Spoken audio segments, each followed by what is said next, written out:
They were not yet a nation, only a patchwork of settlements clinging to the eastern edge of a vast and wild continent. 13 colonies, each with its own rhythms, accents, and loyalties, separated by dense forests and winding rivers. Some thrived on bustling ports and trade, others on tobacco fields and quiet farming communities. From New England's cold rocky shores to Georgia's humid plantations, the land breathed a diversity that would one day become its greatest strength and its greatest challenge. But under the surface, something restless stirred. The colonies lived under the crown's shadow, a shadow cast not only by laws and taxes, but by distance.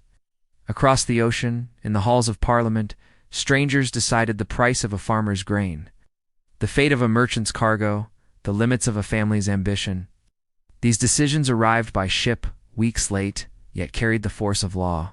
In taverns and meeting houses, quiet conversations began. Words like liberty and rights crept into the air, not as lofty ideals, but as questions whispered over ale. Why should a man pay a tax to a king he had never seen? Why should a colony's fate be tied to the fortunes of a distant island?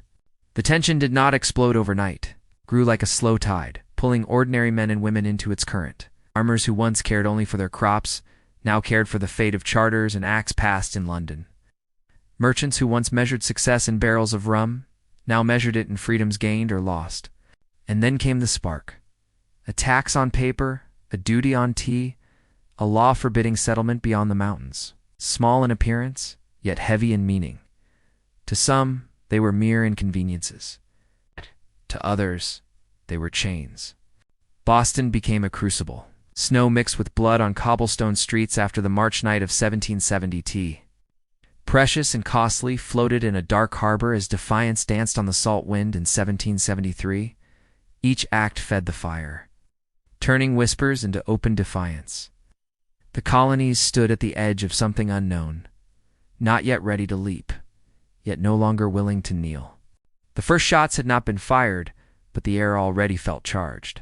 Across the 13 colonies, from the humblest cabin to the grandest estate, hearts began to beat with the same quiet rhythm, a rhythm that spoke of change. The world did not yet know it.